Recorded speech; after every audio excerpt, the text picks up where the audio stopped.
I've never met this guy, I don't think, but I got to witness, or sorry, I got to hear his death. I got this call on the phone. Well, I guess he's a nobody, but I guess you can pull up his images. There he is right there. I got to hear him get killed. And Edmonton police, they don't do anything. I've already reported, I know who the killers are through my investigation. Josh David of Edmonton, and another one named E or D that live in the Mill Woods neighborhood. Okay? We know them down to their neighborhoods. I know where the father lives of Josh David, a.k.a. JD. Yet it's gone, since 2017, it's gone to where they, see, the funny thing is, when I answered the phone and they killed Irfan and Susie, then they said I was next. And I just sort of listened. Well, I listened to the entire thing. I was I don't know, I was pretty young. What was it? 2016, I think. It was March 2016. I remember it was shortly before my brother's birthday because my brother Nick Perron had just shortly been released from prison. I lived in Ontario. At my house here, I had a house in London I was renting from David Woolner, who has lawyers, and he could testify that Thomas Perron-Slote was renting from him in the year of 2016, and not until it was maybe July 2016 or maybe August, in which I had left. He could testify that I was just at the house and I had never left. And you could check flight records. I had never left, but I did receive a call on my Skype. And I was renting from a Mr. David Woolner. That was my old landlord at the time.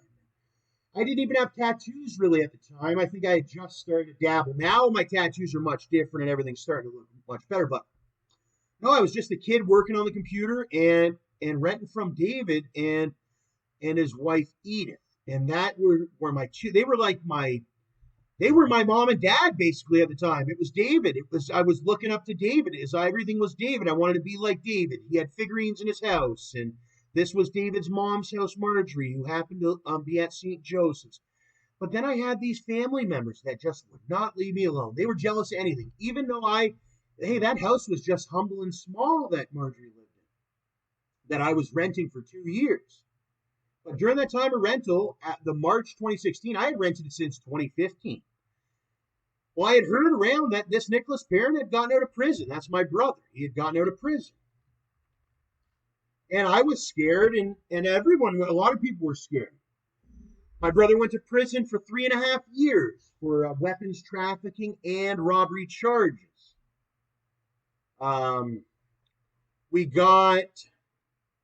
So they did this. I have no involvement. They did this. They got sentenced. 2 sentenced in a botched robbery that led to takedown at a Cambridge hotel. It has something to do with this Tashia too. Q was ants, and it has something to do with the police. The police are very criminal. You can see it in the picture here, how they all look like some criminals. Anyways, these are the Waterloo Regional Police. I wouldn't get my distance any close to these. I mean, these are some bad guys, and they deal with some bad guys. So that's what it is. You got the bad guys that we have to deal with the other bad guys, and the general population, you don't want to even go near these altogether, not the criminal nor the police. Because I've tried to testify on this, and Yoni Rahamim, who happens to be Nicholas's lawyer, they're hilarious. They've tried for years. Like I said, when I had to witness that murder on the audio, I said, hello. And she said, oh, there's some people here with some firearms. And I said, well, you better start running. Because that's all I could suggest. Because the day before I said, you need to call the Edmonton police, or et cetera, et cetera. You need to call the Edmonton police, and I've called the Edmonton police, and they still have not making the arrest. And look at this. There was a video here that said it was private. This used to show evidence of their vehicle. Funny thing is, they did come to try to kill me because I was a witness and that I could testify and get them caught because I figured it out. Luckily, I somehow manipulated out of the situation, but here's the funny thing. So what happened to the video of their car? This is how I uncovered their entire illegal operation down to the police and the news. So they thought they killed me, but they didn't. So then the police and all that deleted the video that showed the killer's car. That's how I figured out what the killer was driving. He was driving sort of one of these little hatchback SUVs. And that's what they all drive, and they recommend if you're a killer, I guess, is to drive a hatchback SUV. I don't know. I've never been a killer. I've never home invaded nor one. Nobody have I ever done that? Never. It's not what I've ever done. I simply just work on my computer and I follow the law. And we understand that with work. And I heard that the harder you work or the more that time goes on, that things happen to people you know and all that. Like, you meet people at school. There was a girl in school that had died in a flood in Tennessee. What can I do? I can't save my best friend from a flood, and I couldn't save Suzanne or Irfan either. Nor that it was my duty to save them. It was the police's duty. But it goes with my statement that the police in my 28 years of living here in Canada have never did anything honorable here in Canada. They've only done the most unhonorable thing. I think they turned on the thing and then the police were peeing on Susie right at the funeral concession. And I could testify on the Bible of that. They're real weird over there. It's a big criminal enterprise, I guess. I guess they may be working with the killers. As you can see, the video is private. Anyways, I didn't really meet this Ahmed Qureshi or this Irfan Qureshi, but I guess he was somebody special in Edmonton, as everybody is special in Edmonton. But he liked his tattoos, and I guess he had a nice car, and I'm not sure exactly on what exactly happened. All I heard was the murders. But these are the same people that threatened me. But I'm a firearm owner, and I'm not sure why Irfan did not fire back. It had no involvement to me. All I know is that JD, Josh David, AK, he looks a lot like a Mr. Potato Head out in Edmonton. He walks like a dinosaur, and he looks like Mr. Potato Head. It's not very hard to realize who he is. There's even a music video, Young Cash. He's featured in a Young Cash music video. Who's Young Cash? Well, don't let people manipulate you like he's some kind of big-time rapper. He's a little rapper. He's one of these guys, they hop on their little microphone. They don't have much money. They're on disability, like the great majority of people are. And don't let them scare you with the face tattoos. And there's Mercules, and it's more of daddy's money, and he's much like a Jeremy Lutner. But they do use that intimidation. Here's that Gotti. Guess who Susan happens to be?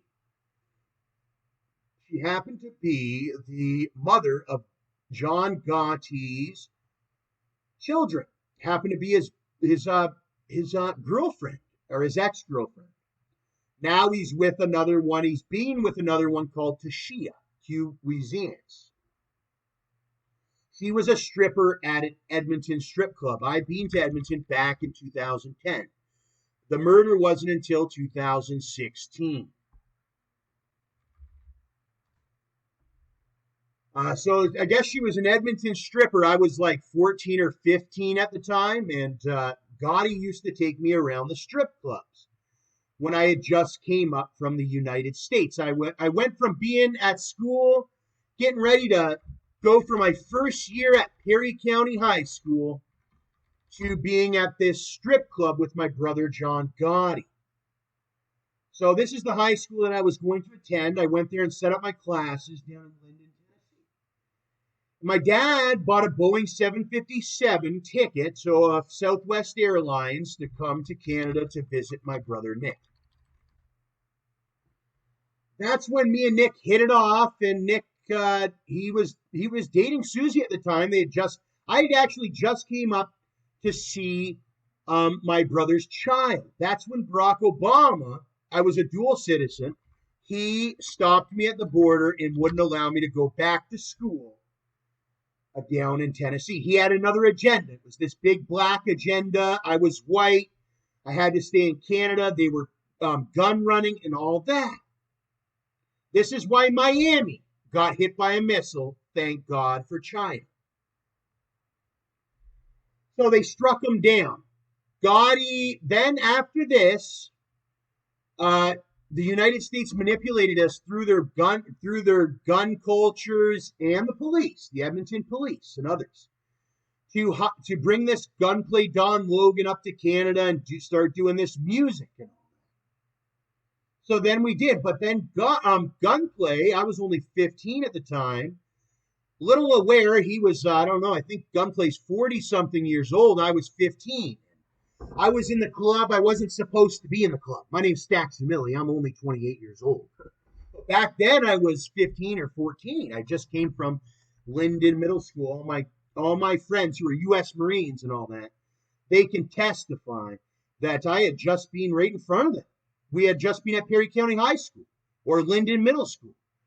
But then there was this Suzanne. Yes, unfortunately, I did witness that she was also involved in this criminal enterprise of home invasion, so much as the police are too, but I'm not. But you know what my position is being? A witness. So that is why the police have started to attack me. They privatized the evidence video to let the general public know who these killers are. They're murderers. From what I heard, Suzanne and Irfan had cocaine or something. So there was no justified shooting. It was one of these drug robbery killings. That's illegal. The general public and all that, they watched the show First 48.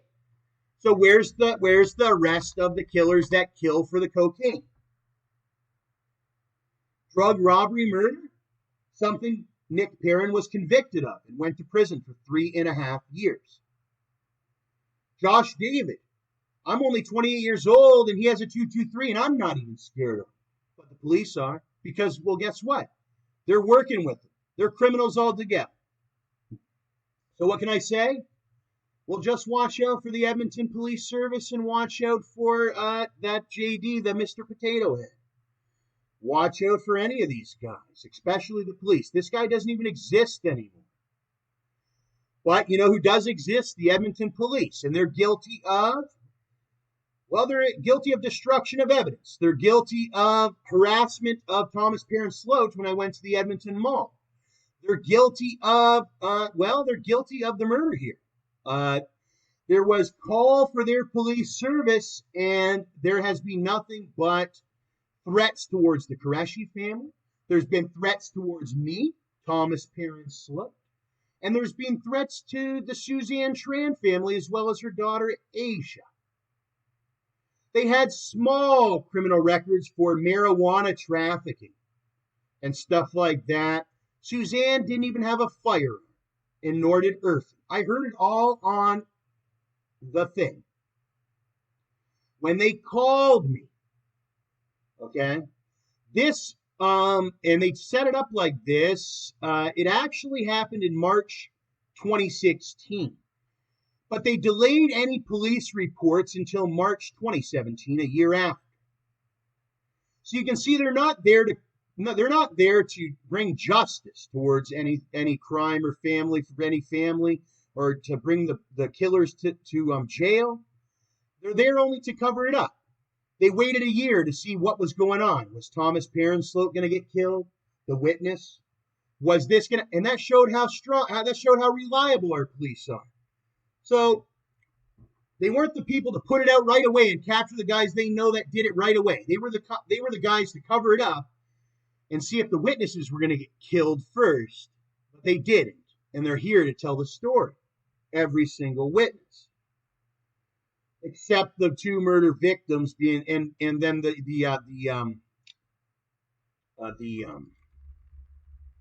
criminals rather. And let me bring you up some pictures of these criminals. I have a picture. That was a thing they tried to do. They tried to get rid of any videos that had this E character, one of the main shooters. And you got guys like General Beans, that's a rapper, and he just wants to be cool, and same with Drake and all that. They really had no involvement. The only involvement was Nick the Snitch Perron. He wanted to be Sam the Bull Gravano at the time. That was his big thing. He snitched on everybody's address, everybody he ever loved that cared about him. He was so retarded. I used to do his album covers and all that. So he thought this 25-cent album cover was he thought it was 25 million. He never really grew up in the United States. I was in the United States for 7 years. He got kicked out after 3 months because of his stupidity. He got robbed in Michigan projects. He got his Jesus piece taken.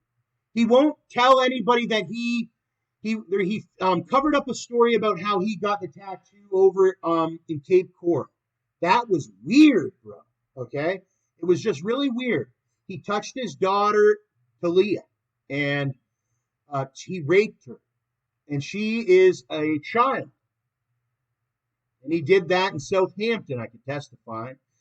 While Tashia, who is a grown adult, while the child is supposed to be in her bedroom or something, he went into the bedroom and started raping Talia while I was having fun with Tashia, which is perfectly legal under law.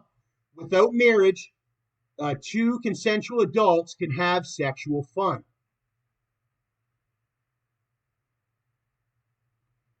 So there's a lot of delusion. Here he is right here. Here's one of the main shooters. His name is E. We're unaware of his real name. I'm sure it's some long name. And I happen to have a picture with him. This is when I was only 16. I was in the club over at Club Cameo. I was wearing these True Religions. There's D. Now, I don't think D has much involvement or whatever, but I know E does, and I know JD does. And usually I wouldn't be one to talk about it, but they threatened me. They said, and I'm next.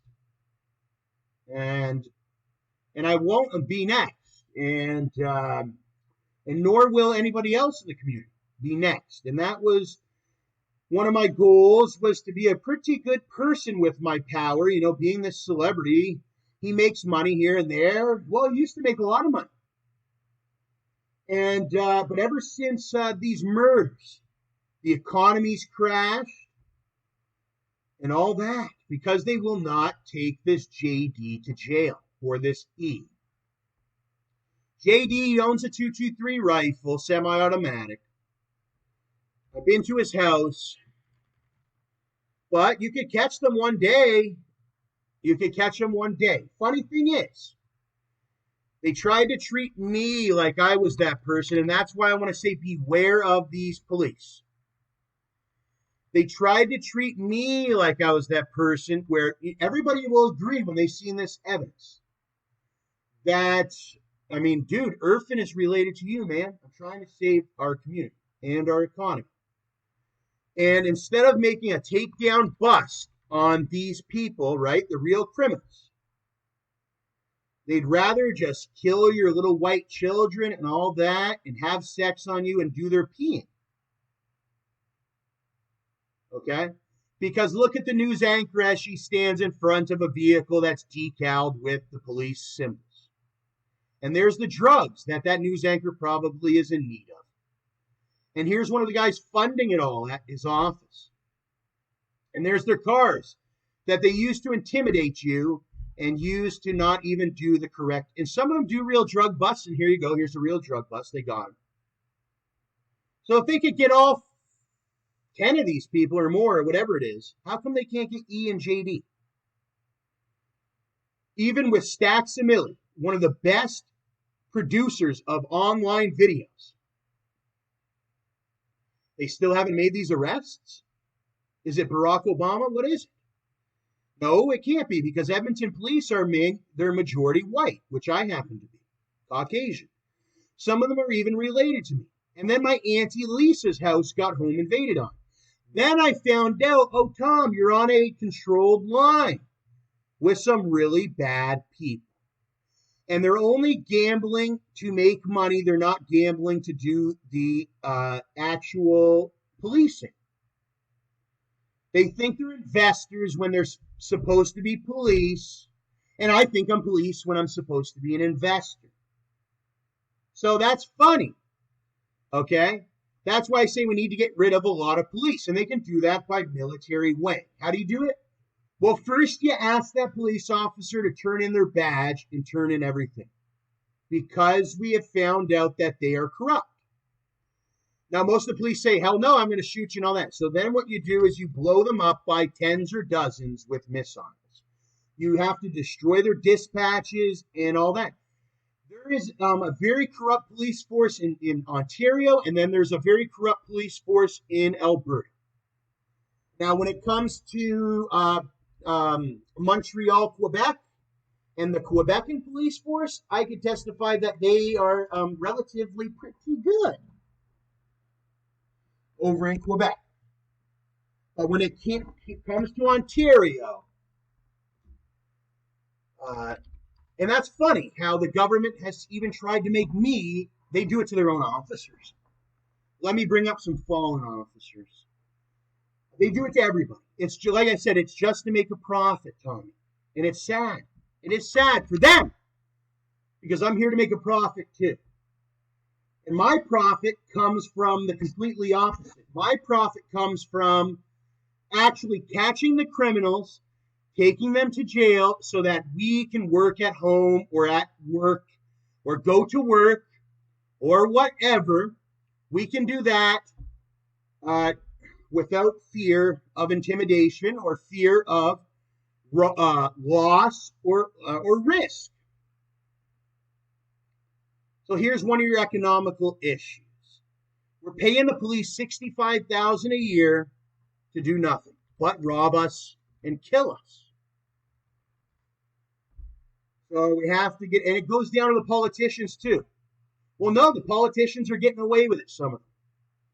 Some of them aren't, though. As you can see with this video, they're unable to keep up. Justin, he's just a little kid. I said that about him a long time ago. I call him Cousin Justin, like he's my cousin Aiden. Aiden was very like him. It was, they don't care about doing anything. It's just they're like these skinny little kids that laugh about Neon Cat at home. He doesn't know how to make a real meal. He has a chocolate bar. They're mad at home. They're very anxious, and they're very determined on taking over. And it doesn't matter about what the law is. It just matters about making more money with their WeChat scandals and their COVID-19 scandal. And then the next scandal they're trying to make is me, Stacks of Million. But they will fail because Justin doesn't do anything. He doesn't do anything but sit there and take the same pictures, the same videos, and says the same thing. And then it's the same idiots in Canada that follow him.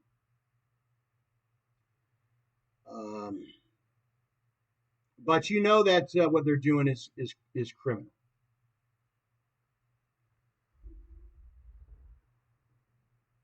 Or else stand up and explain why the video is private, why Josh David hasn't been taken to jail, why Phil Thompson never went to jail for the crime he committed. See, Thomas Perron-Slote survived it all and he got to learn. And Irfan didn't. And Susie didn't. What about your children here in Canada that may not understand that it's that serious here in Canada? That we have, or in the United States, they may not know how serious it is here in Canada. Oh, they let you be a kid here in Canada, but once you get older, if it doesn't matter, they'll kill you and all that. Because look at Susie. We can take a picture of Susie. Where is she? And I got to see her in the casket as well. And that's a different story. You'd have to actually see it. Some people have to actually see it for themselves. And some people don't ever have to deal with it because of people like me that are protecting them. So I'm going to need your support for this. But she just looked like a normal Asian woman. Normal Native and Asian woman. Much like, listen, she was up to no good too, but man, it doesn't matter if the victim was up to no good. You're supposed to take the criminals to jail. And if I could bring up one more video reference. Okay, they're looking for tips. Here's the guy here. I'm connected to him on Chip. And he laughs on me at Chip, on Chip. What's Chip? That's when we talk to each other through our human cerebellums. He's right here. He knows what happened. He knows it's Josh David. They're supposed to be reputable. They catch bank robbers. They got Mikey. I was undercover. I caught this. I got whiff of this Mikey from Edmonton. He did a bank robbery because I'm not a criminal. Nor have I ever committed any crimes. But this is actually, I'll tell you what. You want the ringleader of the bank robberies? That's Josh David. He's the one that has the Mikeys go in. I've been to his mansion. He's got a fairly sized big home that I don't know how the hell he got it, but it wasn't by way of work or anything. It was by way of crime, for sure. He's big. He's like a nigga like this. So what of it? If they gave me authorization, I'd do the takedown myself, and I would be successful myself. I'm not scared of these hoodlums. And it really upset me to learn that the police are scared of those hoodlums. Because I'm on Chip right now. I mean, they haven't made the arrest. And they haven't caught the dad or the brother or anything like that. And it's funny, he's wearing a purple one, much like my brother, Nick Ellis, had wore for his botched robbery case.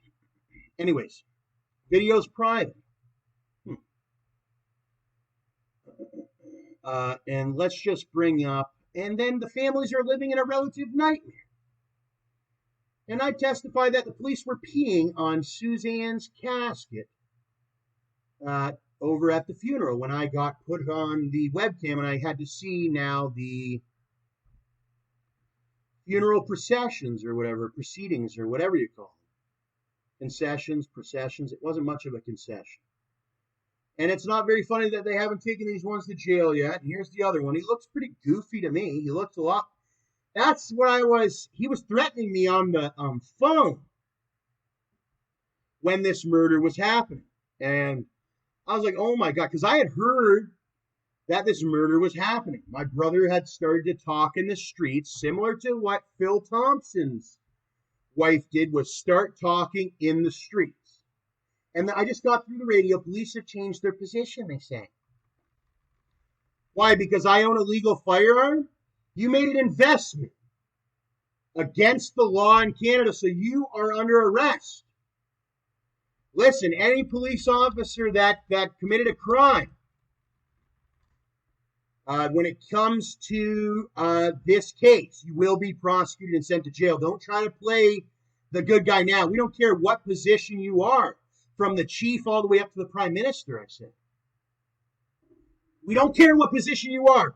Even the United States military is involved in this, and they've been trying to solve this economical disaster that's coming from one of our greatest oil manufacturing areas in the world, being Alberta. My family was involved in well drilling. I come from a well drilling family. We weren't a police family.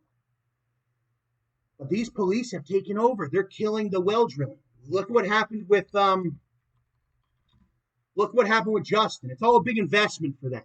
So if you're part of one of these families, well drilling, concrete, anything like that, plumbing, they're trying to kill you. They do not care about you. So watch out. All the other, okay, it's hard to explain, but I'm a system programmer. All the systems of our government, you're going to say, well, Tom, how can I go against the police or whatever if I have to pay taxes? And it's all a separate system. You have the government, and then you have the police system. It's completely separate from all other systems. Okay, so this police system that they're using it to kill well drilling families. They're trying to stop the pipeline from going. They're cutting off people's economies. Remember when they said that and this goes back to Donald, he's with these criminals. That's why they're inside Donald's making the choice. Do we take them to prison or not? Is it all going to come out or not? And it will, slowly and surely, it'll trickle out. But by that time, these guys like a Donald Trump or a Bernie Madoff, they're already so old. By the time you do take him to prison, he's going to be so happy he doesn't. And he's got Ivanka. What's it matter? That's his second in command. So what did Donald Trump do wrong? Well, he's one of these ones that are doing the tariffs on Canadian and American families because my uncle, he works for Greyhound down in the United States. He's a dual citizen. I was a dual citizen. My dad lives in the United States. He's a dual citizen. My mom goes to the United States all the time. She's a dual citizen. Funny that the United States and Canada are so close that we are considered the same citizen.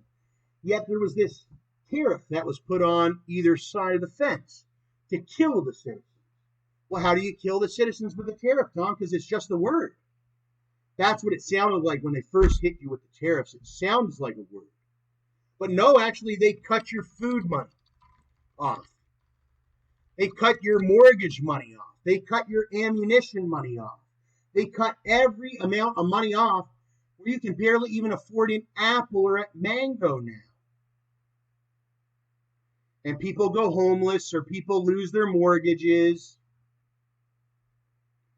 and all that. They did it back in 2006, 2007 to my mom when she got on mortgage. Now my mom's not on mortgage. She owns her place outright, and other than the property, she pays property rent, right? But she owns her property outright. But what they do is they get you in there and they have you do your down payment, and then they attack you with rodents that eat all your food in your stomach. So you have to keep buying expensive food. You thought $200 or $300 in groceries was a lot. Next thing you know, this illegal government has rats in your body eating at the omelet that you just ate, so it doesn't last as long. Well, it doesn't last at all. So then how can you afford mortgage payments? See, this is the government, and they're doing it to everybody in America except them. And they went up to tell them at that riot, right? But they didn't do it correctly. Well, I guess they won because you just haven't figured that part out of it. So that is what's going on with that. You have to actually, and I'm with the Rittenhouse and I'm with the police, but I'm also with the people. Now, I ain't with these people, but I'm with the people that can legally figure out what the hell we can do about these rat attacks, these illegal murders, these the criminal guys are not even catching these guys. Like, they shot a girl in the face over at this. That's not honorable. And they honored that guy, that black man that shot that woman in the face. They honored that. He could have pepper sprayed him. That's how honorable I am. When a grown man named Phil Thompson, he came up to me with his firearm. And I only pepper sprayed him because I knew I didn't have to do anything else. That's honorable. It's like, not this, but when a grown grizzly criminal comes up to you, instead of shooting them in the face, okay, like the black guy, okay, see this girl here? She pepper sprayed him. So basically America's saying that, like, this guy could pull out the gun and shoot this beautiful woman right in the face. And it's something funny. But that woman that got shot did not even have pepper spray. She was completely unarmed. It's just this weirdo rapist black person culture. My mom got raped by a black guy down there named Edward. Like, the guy climbed through the window and went right in the bed pretty much. Like, and that's what the laws came down to now. It's not about the legalities. It's about who's going to pull the trigger and kill, kill, kill. Obama, he was Osama bin Laden, the first one. They had a bunch of different Osama bin Ladens. They had the first one, the second one, the third one, and all that. It wasn't just one guy. Well, they're saying that could be a theory. But I'll tell you what, I talked to that Obama, and he talks just like Osama, and he looks just like him too. And he's from Kuwait, and he's one of these murderers, and they got Kamala Harris, who's a murderer too. He's one of those Californian murderers, you know, the ones that are over there with their guns and they murder in the mafia and their mob and all that. They're big time murderers over there in California. We're not talking Google headquarters. We're talking the ones that are a risk to Google headquarters. We're talking about the ones that drove that man crazy to shoot up that place in California, something Thomas has never done, something Obama endorses. If he didn't, how come we can't develop us? How come you're developing COVID-19 systems and you had the legal right to? They were so smart the way they did their COVID-19. They had a lot of the government tricked that they were deleting videos, they were deleting posts, they were deleting all that when somebody spread misinformation. That was fake. That was a hit. They got rid of that. Why? Because it got exposed. Because after they killed so many people, people started to realize that even them were being killed now too. Then they said, oh, wait. Then it is misinformation. And that's why now this video is allowed up. So instead of working on like, okay, the vaccines were, I liked the way they did it. It wasn't that bad. It was a good effort. It was great. It was great. But why not develop that firearm licensing system or something like that? Develop that like we have here in Canada. Certificates of gun license or permits. Federal permits for the guns, even just the ones you could buy normally at Walmart, being 18 or over. Maybe increase the age from being 18 to maybe like a more mature age, like 25. Because then they have their firearms at 18, and then they're allowed to drink at 21. But they have their firearm at 18. And if anyone knows what alcohol does, it's actually the complete opposite. They should be drinking first and getting used to the alcohol and then eventually buying their firearms at 26 or whatever after they know the effects of alcohol. Because guess what? They get armed at 18. They know how to use their gun. They learn how to use a gun. But then they get drunk. And that's what makes you just shoot it and kill people, is when you're drunk. So they got a system to set people up, which is that private prison system, which then we're going to say, well, yeah, we love our private prison system. Okay, I do too, right? Because the private prison system is supposed to, in prison, well, private, it doesn't matter if it's private or not private. Well, look who's at the private prison system now. Because he's got a fake system to get people to go into it. And they're not justifiably taking anybody to prison. Well, there's some good, they have some real prisoners in there, but I was one of them that they took me to jail, and I should have never been to jail for a self-defense that I had to do with the pepper spray. Which the United States government, they didn't support me. They're saying now they did, after I got bail, took it to trial, and beat it. But the last I remember when I was in court in custody, I seen a paper forwarded by the U.S. that said that Thomas Perron-Slote had been arrested in Florida, which actually was that I had beaten a case years ago when I was a small child that was supposed to be completely extinguished at the age of 18. So that showed me that they weren't with me.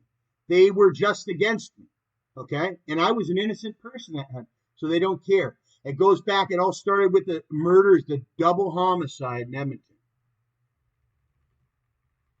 And I remember seeing it on the news. It was some big double homicide weekend over in Edmonton. Easter homicide special or something they were running with. And that's all they care about is their specials. But I don't think you realize that kids, but not even kids, young adults, grown-ups, the ones that pay your bills and the taxes or whatever, well, they're rethinking this. They thought that there was going to be actual criminals taken to jail because our economy's fucked up, and that's why your streets are filled with these, and they all have guns thanks to Obama, which, hey, I'm a percentile black too, and it doesn't matter on your race. I mean, look at this guy at large for a double homicide. But the thing is, it's a conspiracy, and it's sad, but it's your responsibility as an adult to work through their conspiracy, because it's an ongoing conspiracy, I've learned. So if you fall for it and you end up doing anything, you have committed the crime yourself and all that. So I've heard that statement, but all I'm saying is, yeah, they do that to people, but it's your responsibility, like I said. I mean, I'm sure this guy's heard the same things the other guy has too. And it's not about the beard, because I have a beard right now, and it's not about the gel in the hair or anything like that. It's about your choices. It's supposed to be about what's your actual choices or actions. It's about actions. You make the choice to do an action that will end you in jail, right? When you commit a crime. Committing a crime. It's a violation of laws that have been set. It doesn't matter who you commit the crime against.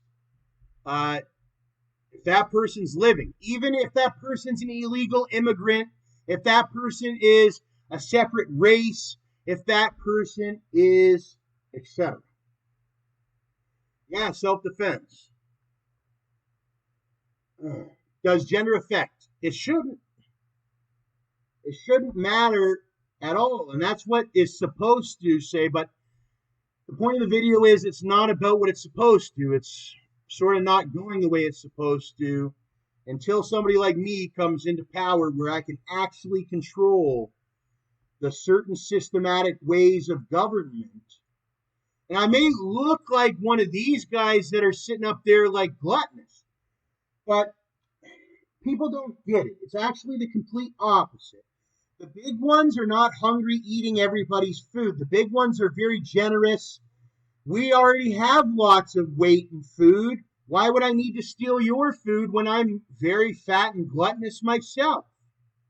It's your skinnier ones, your savager ones that are coming up with all these schemes and all that.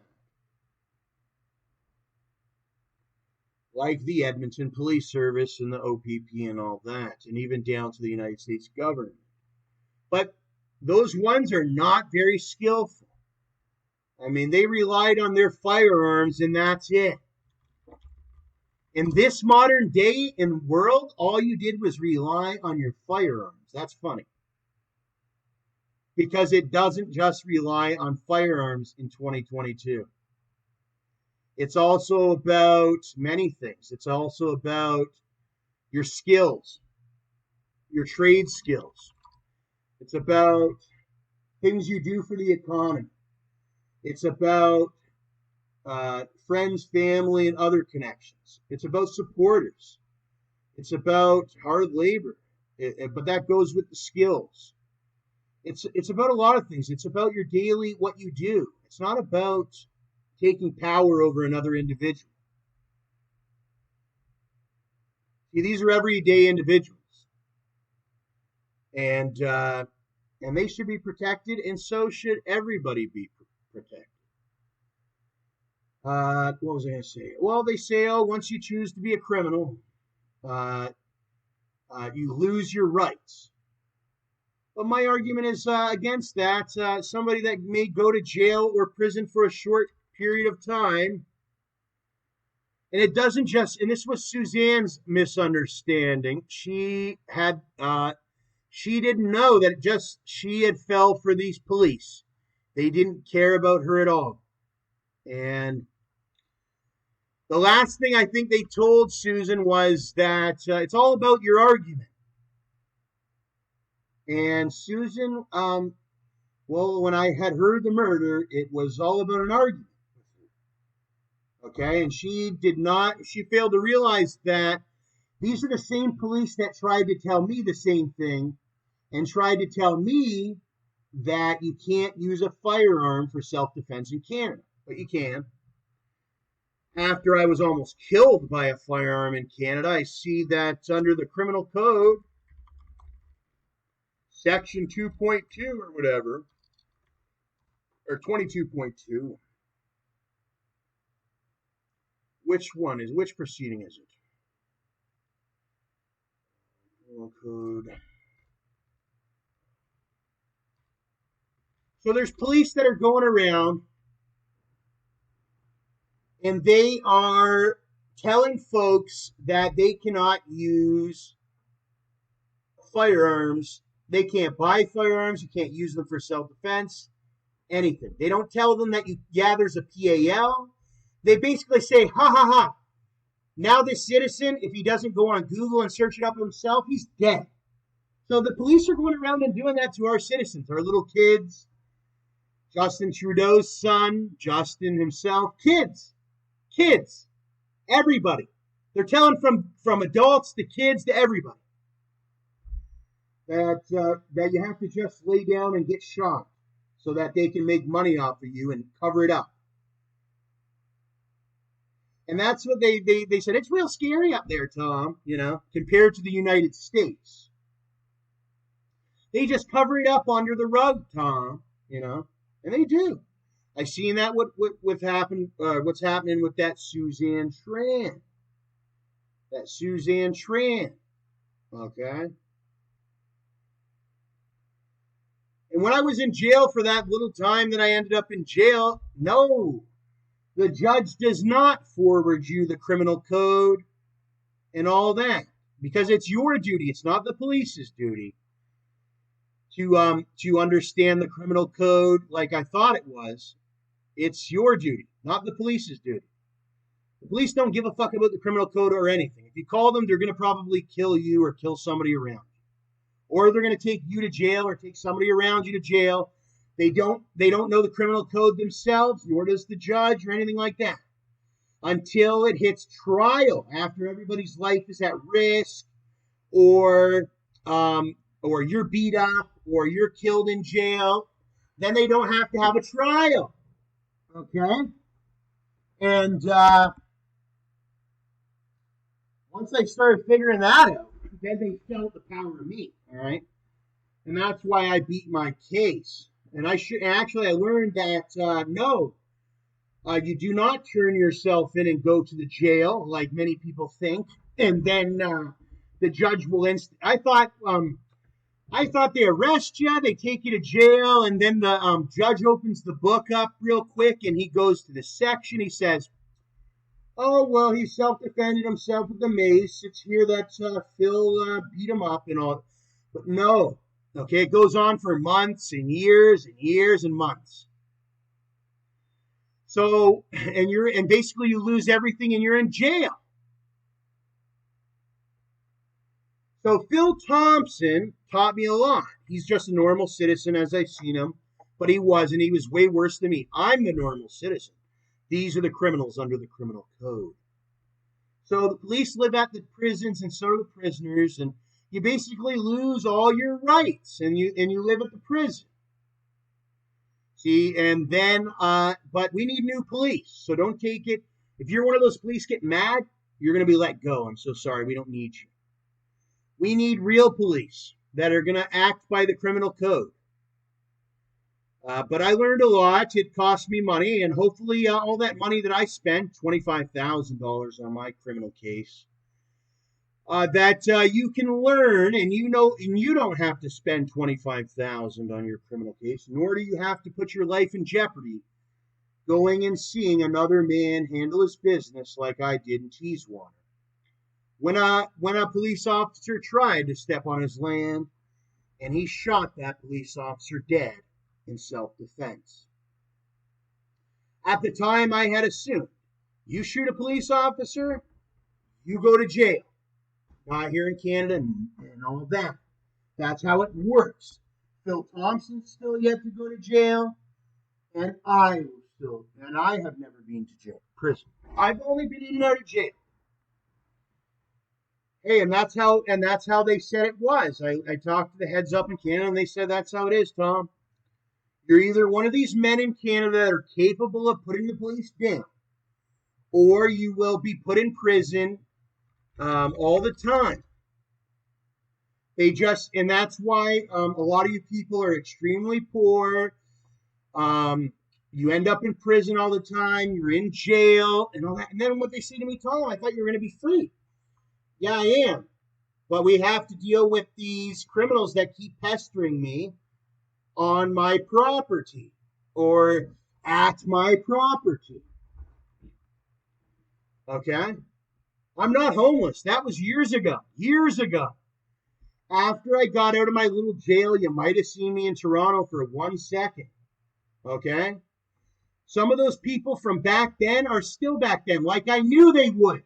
Because I called them junkies then, and they're junkies now. And they wonder this, because that's what it is. Okay? You were junkies and I wasn't. Same with some of your correctional officers. And that hurts some of the COs who didn't do much for me. That they are also junkies, much like their friends, because they choose to go against me in my politics, and they think that the politics of the jailbirds are because they make up $25 selling crack to so and so. They're touching little buddy in the bum bum. Okay, and that's and you say, yeah, but these are just losers, Tom. They're just losers that are. No, these people have family in the real world. They're a whole police organization. Okay, and they do all these little $25 things and $50 things. And that's pennies to Stacks a Million, the rest of us that are doing the good thing. Okay? I don't mind this woman, but I said these women right here, they're in danger, but they do a lot for Canada. I wanted to be a CO, but unfortunately, they wouldn't allow me to be a CO. They want that's part of that system. So if you don't want any involvement in that system, you have to distance yourself completely from that system through means of technology, money, whatever you can come up with to distance yourself from the criminals, the criminal nature, the culture, the police culture, the police families, everything like that. You have to do that, or else you're one of these corrupt politicians that are invested in this illegal operation of methamphetamine, crack cocaine, human trafficking, and what about terrorism? These ones are heavily involved in terrorism. I have never been. The biggest terrorist thing I ever seen was 9/11. The same thing that everybody sees. Why is he talking about 9/11 again? Because it's the month of September 11th. We have only a few days left, about a week until September 11th. And I know that 2022 is very vital. And being a military man myself of the Canadian and the U.S. military, as well as NATO and the military of the world and the great heavens on earth, that will keep this world safe. I have to let people know that it may have been an inside job with that Barack Obama and the black people, the Africans. And let's eliminate it one by one. First, how do we do it? We get these criminals out in Edmonton, have the police do their job. Some of the police can change their ways. I mean, why are we paying $65,000 a year to this guy? Let's add it up. They have hundreds of police service, yet here's only 1, 2, 3, 4, 5, 6 people. Okay, so they're making $65,000 a year each. Times 6. That's $390,000 a year we're looking at right here. And these guys right here, they don't get up off their ass and do anything. Actually, more money, $400,000 and $500,000. Well, then how come you haven't caught the killer of that JD, that Josh David? You know what he'll tell you? We're scared of him. Oh, you're telling me 400? Because Stacks and Millie's saying right now, you give me $400,000 a plane ticket and a 223 rifle, and I'll go deal with JD and E and D and the rest of these gangs in Edmonton. And I'm not no pussy like you guys are. They're a team full of pussies. You know how I know? Because I'm waiting on my paycheck and I'll go handle the business. They like their pussy ass people that don't do fuck all. All they do is beat on drunk people that are unarmed. They trick people to give up their guns. Cut their pensions. Okay? We don't like seeing their cars. Nobody does. Blow them up with missiles. We don't mind seeing the occasional one. But you know the spooky ones. Because they're all the fuck over. Everybody in Edmonton knows them. That's ever lived in Edmonton for any significant time that was never a victim. I flew up from Tennessee, the state of. It's no better or no worse than Edmonton or the province of Alberta. I'm from Canada. My aunties and uncles own hundreds of acres in Alberta. North Saskatchewan. All right? Is that a root of the jealousy? All we're wondering is how come you guys aren't doing your job? You're just on Instagram and taking pictures for about 25 years now. Every single citizen out of the millions would testify that you guys are not honorable. You guys are a very bad criminal network here in Canada, and your pants are ugly. And you're very ugly citizens. And you're not citizens at all. And you know it, and you feel it in your guts and all that. That's why you don't have any money. Other than that $65,000 a year that you're smoking methamphetamine with. Because I guarantee that the majority of them are smoking methamphetamine. They're with this Nazi meth program, is what I would call it. Okay? The Nazis were famous for the meth too. How do you get all this information? We spent $15 million to infiltrate this. Listen, it started with the Nazis. Okay? They were big onto the meth. Right here in Canada, modern day 2022, our police are doing meth? Yep. I've witnessed it. The females, the males, they are doing meth.